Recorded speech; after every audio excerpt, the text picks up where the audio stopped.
Indonesia memiliki peran yang sangat penting dalam memproduksi ini, aluminium. Karena Indonesia itu memiliki cadangan bauksit atau bahan produksi aluminium sebanyak 1,2 miliar ton, yakni ke-6 terbesar di dunia.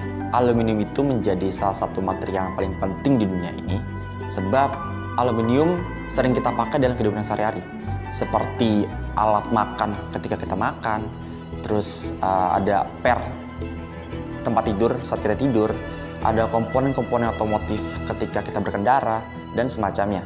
Salah satu tantangan terbesar dalam memproduksi aluminium itu adalah banyaknya kadar pengotor.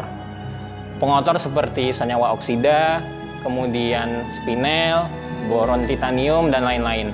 Jadi komponen utama dari smartphone ini adalah aluminium sebesar 24%. Dan terlebih lagi bisa menghasilkan produk aluminium yang cacat, yang merugikan produsen maupun konsumen.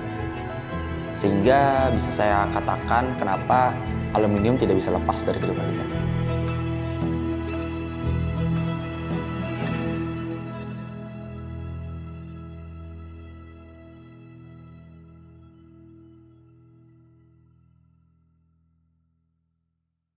Perkenalkan, nama saya Gary dari Teknik Metalurgi dan Material, Fakultas Teknik Universitas Indonesia, Angkatan 2019. Halo, perkenalkan nama saya Hanhisyam Pratama, akrab disapa Han dari jurusan Teknik Metalurgi dan Material, Fakultas Teknik Universitas Indonesia, Angkatan 2019.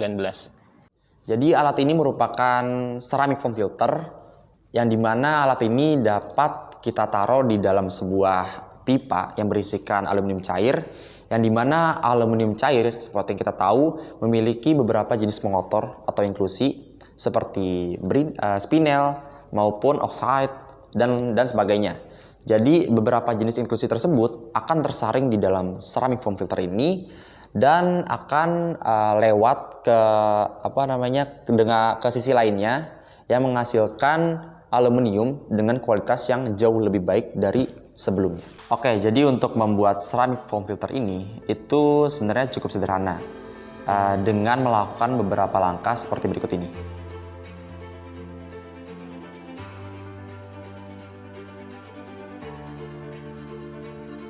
Yakni pertama-tama perlu dilakukan penimbangan serbuk kaolin dan kapur terlebih dahulu, kemudian agar sesuai dengan perbandingan 70:30 agar mendapatkan fasa anortit.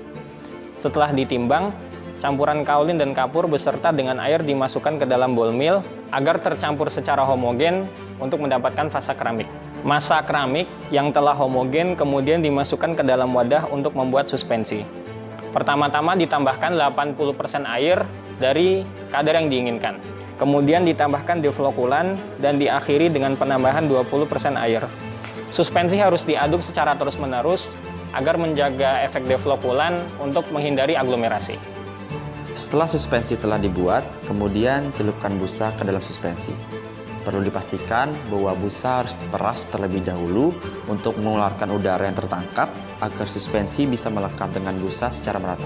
Jadi setelah dicelupkan, sampel tersebut dikeringkan pada suhu ruangan selama 7x24 jam. Setelah sampel kering, lalu dimasukkan ke dalam sebuah furnace. Setelah itu, pembakaran dibagi menjadi 2 tahap, yaitu suhu ruangan hingga 600 derajat Celcius dengan laju 2 derajat Celcius per menit dan ditahan selama 30 menit pada suhu 600 derajat Celcius, dan pada tahap kedua dari suhu 600 derajat Celcius hingga 1200 derajat Celcius dengan laju 5 derajat Celcius per menit dan ditahan pada suhu 1200 derajat Celcius selama 60 menit. Jadi setelah pembakaran didapatkanlah ceramic foam filter. Ceramic foam filter ini mampu untuk menyaring pengotor dari aluminium cair sehingga menghasilkan kemurnian tinggi yang akan menghasilkan produk akhir aluminium yang tidak rawan cacat maupun reject dan sesuai standar yang diinginkan. Harapannya, ceramic foam filter ini mampu untuk membuat Indonesia menjadi produsen aluminium terbaik di dunia.